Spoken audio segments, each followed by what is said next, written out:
Hello everyone, আজকের ভিডিওটা Gixxer লাভারদের জন্য যারা জিক্সার রাইড করেন। এই যে জিক্সারের সিট, এই সিটটা অনেক বেশি হার্ড। তো এই হার্ড সিটটাকে কীভাবে নরম এবং আরামদায়ক করতে হবে সেইটাই আজকে ভিডিওতে আলোচনা করব। চলেন ভিডিওটা না টেনে পুরোপুরি দেখতে থাকেন। Hello everyone, this is Edmond and welcome to my another new video.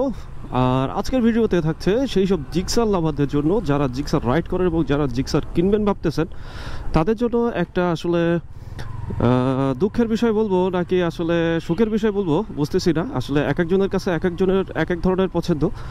তো আমি পার্সোনালি জিক্সারটা কিনেছি আজকে এই 4 মাস হচ্ছে। তো অলমোস্ট আমি বাইকটা চালিয়েছি 5318 কিলোমিটার। তো এই 5318 কিলোমিটার চালিয়ে আমার কাছে একটা জিনিস খুবই বাজে লাগছে, সেটা হচ্ছে জিক্সারের সিট। এই সিটটা আসলে অনেক বেশি হার্ড। তো এই জিক্সারটা নিয়ে আমি যখন আমার বাড়িতে গিয়েছি সাতক্ষীরাতে, 280 কিলোমিটার আমার ঢাকা থেকে, তো এই যাওয়ার পথে আসলে আমি অনেক বেশি পেন পেয়েছি, যেটা আসলে সত্য কথা বলতে আমার পিছন একেবারে এত ব্যথা হয়ে গিয়েছিল যে বারবার থামতে হচ্ছিল। দেন আমি ডিসাইড করি যে আসলে এই সিটটা কিভাবে একটু নরম আরামদায়ক করা যায়। তো তারপরে দেখলাম যে আসলে যদি আমি কিনা এই সিটের উপরে একটা সিট কভার লাগাই তাহলে কেমন হতে পারে, অথবা আমি এর কোনো অল্টারনেটিভ কোনো ওয়ে খুঁজে পাই কিনা। তখন আমি কয়েকজনের সাথে কথা বললাম, তারা বললো যে জিক্সারের সিট কভারের সাথে কিছু মেকানিজম আছে, সেটা আজকে আমি করার সময় আপনাদেরকে দেখাবো। তো এটা করতে পারলে হয়তো বা কিছুটা আরামদায়ক হবে। তো যারা জিক্সার আসলে লং ড্রাইভ করেন জিক্সার নিয়ে, এবং যারা হচ্ছে জিক্সারের এই কমপ্লেনটা আছে যে সিটটা অনেক বেশি হার্ড, তাদের জন্য আজকের এই ভিডিওটা।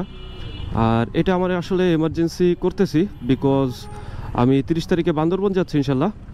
তো বান্দরবনের ট্যুরেতে আসলে সিটটা যদি একটু কমফোর্টেবল না হয় সেক্ষেত্রে রাইড করাটা একটু টাফ, যেটা আমি বাড়িতে যাওয়ার সময় বুঝেছিলাম। তো আজকের ভিডিওটা বেশি বড় করব না, চলুন আমরা দোকানে যাই। দোকানে গিয়ে দেন দেখি যে তারা কিভাবে কি করে।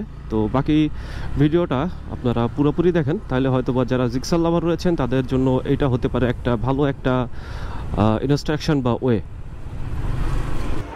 অলরেডি দোকানে চলে এসেছি, আর এখানে এসে অলরেডি বাইক থেকে সিটগুলো খুলে দিয়েছি, এবং ওরা এই বাইকের সিটের যে কাজটা এটা করতেছে, ওরা দাগাচ্ছে। এবং এই যে পিছনে আপনার সামনে দেখতে পাচ্ছেন যে ফোমটা, এটা ওরা অ্যাটাচ করবে।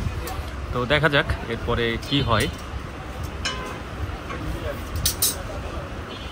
এই ফোম সিট কভারের নিচে দিব।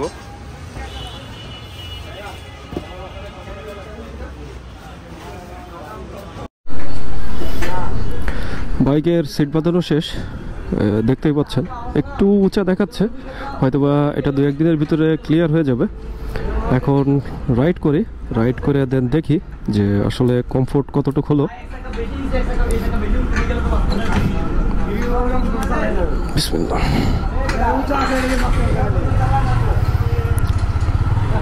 ভাইয়া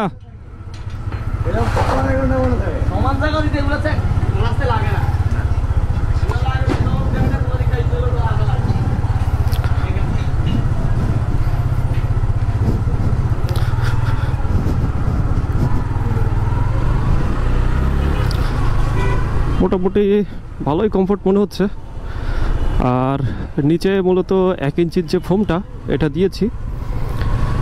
আর ফোমটা আসলে কয়েক ধরনের রয়েছে, কিছু ফোম রয়েছে যেটা একটু নর্মাল কম দাম, ওইগুলো হয়তো বা কিছুদিনের ভিতরে বসে যাবে। তো আমি ভালোটা লাগিয়েছি। অনেকে হয়তো ভাবতে পারেন যে আসলে অরিজিনাল সিটটা নষ্ট করে আমি এটা করেছি, কিন্তু আসলে সেটা না।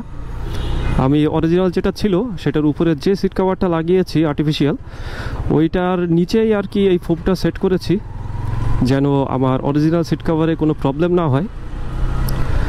আর আসলে সামনে এবং পিছনে 2 জায়গাতেই আমি এক্সট্রা ফোম লাগিয়েছি, বিকজ পিলিয়নেরও তো আসলে একটু কমফোর্টের দরকার থাকে লং রুটে।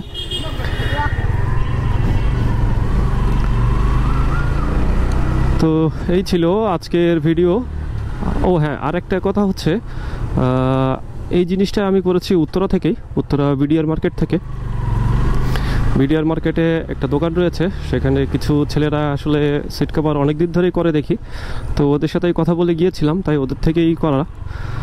এখন দেখা যাক যে আমার লং ড্রাইভে আসলে এটা কতটুক আমাকে সাপোর্ট দেয় কমফোর্টের দিক থেকে। ইনশাল্লাহ এটার একটা ফিডব্যাক আমি আবার পরবর্তীতে কোনো ভিডিওতে দিব। টিল দেন, আল্লাহ হাফেজ।